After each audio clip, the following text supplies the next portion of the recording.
Hello, அனைத்து வியூவர்ஸுக்கு வணக்கம். இன்று 10/1/2025 இன்று வந்து ஏகாதசி.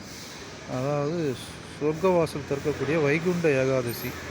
இன்றைக்கி பெருமாளையும் மகாலட்சுமியும் வணங்கினா சிறப்பான நாளாக இருக்கும்னு சொல்லிட்டு அனைவரும் பெருமாள் கோயிலுக்கும் மகாலட்சுமி தாயாரை வணங்கி சிறப்பாக வாழ வேண்டும், சிறப்பான வாழ்வு வாழ வேண்டும் என்று ஆண்டவனை பிரார்த்திக்கிறேன். இன்று அதுக்கு உதாரணம்னா மகாபாரதத்தில் கிருஷ்ணர் பள்ளி அறையில் படுத்து தூங்கிக்கிட்டு இருக்கும்போது துரியோதனனும் அர்ஜுனனும் வராங்க. முதல்ல துரியோதனை வந்துட்டு நேராக போயிட்டு கிருஷ்ணருடைய தலைமாட்டில் உட்காந்துருக்காரு. அவர் எப்போ எழுந்துக்கிறாருன்னு பார்க்கலான்னு சொல்லிட்டு அப்போ அங்கே போய் தலையில் உட்காந்துடுறாரு, தலைமாட்டில். அதுக்கடுத்து கிருஷ்ணர் பார்க்குறதுக்காக அர்ஜுனன் வராரு. அவர் நேராக வந்த உடனே கால் அடியில் நிற்கிறார், நின்று வணங்கிக்கிட்டே நிற்கிறாரு. கிருஷ்ணர் தூங்கி எழுந்து பார்க்கும்போது முதல் முறையாக அர்ஜுனனை பார்த்து, வணக்கம் அர்ஜுனா, எப்படி இருக்கிற, நலமாக இருக்கியான்னு கேட்குறாரு. அதுக்கப்புறம் இப்படி பின்னாடி திரும்பி பார்க்கும்போது துரியோதனும் உட்காந்துருக்காரு.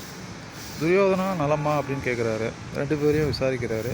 அதுக்கு துரியோதனன் சொல்கிறாரு, நான் தான் முதல்ல வந்தேன், நீங்கள் என்ன தானே பார்க்கணும், என்ன தானே வணங்கி எனக்கு தானே வணக்கம் சொல்லணும்னு சொல்லியிருக்காரு. இல்லைப்பா, நான் முதல்ல தூங்கி எழுந்த உடனே அந்த பக்கம் இருக்கிறது, எதிரில் இருக்கிறது அர்ஜுனன் தான், அதனால் அர்ஜுனனை வணங்கினேன் அப்படின்னு சொல்கிறாரு. அதுக்கப்புறம் என்ன வேணும், என்ன விஷயம்னு கேட்கும்போது, இல்லை எனக்கு இந்த மகாபாரத போரில் நாராயண படை, அதாவது கிருஷ்ணர் கேட்குறாங்க, ஒரு படை துணை வேணும், படை எங்களுக்கு சப்போர்ட்டாக வேணும் அப்படின்னு சொல்லும்போது, அதுக்கு நான் ஒரு ஆள் தனியாக இருக்கேன், 2வது என்னிடமுள்ள நாராயண படை, அந்த படை இருக்குது, 2 இருக்குது. சரி, இதில் நீங்கள் என்ன கேட்குறீங்க? முதல்ல நான் அர்ஜுனனை பார்த்ததுனால அர்ஜுனன்கிட்ட கேட்குறேன், அர்ஜுனா உனக்கு என்ன வேணும் சொல்லு அப்படின்னு சொல்கிறாரு. அதுக்கு அர்ஜுனன் சொல்கிறாரு, எனக்கு எல்லாம் உருவான கிருஷ்ணரே நீங்கள் மட்டும் இருந்தால் போதும் அப்படின்னு சொல்கிறாரு. சரி, அடுத்தது ஒரு துரியோதனுக்குள்ளே ஒரு எண்ணம், ஆனால் நல்ல வேலை, எங்கே நாராயண படையை அர்ஜுனன் கேட்டுருவானோன்னு சொல்லிட்டு இவர் சந்தோஷத்தில் நினச்சிக்கிட்டு எனக்கு நாராயண படை கொடுங்கன்னு சொல்லிட்டு துரியோதனை கேட்குறேன். சரி, அப்படியே ஆகட்டும் அப்படின்னு சொல்லிடுறார். அதுக்கப்புறம் கிருஷ்ணா, நீ ஏன் படையை கேட்காம என்ன கேட்ட, தனி ஆளாக என்ன ஏன் கேட்ட அப்படின்னாரு.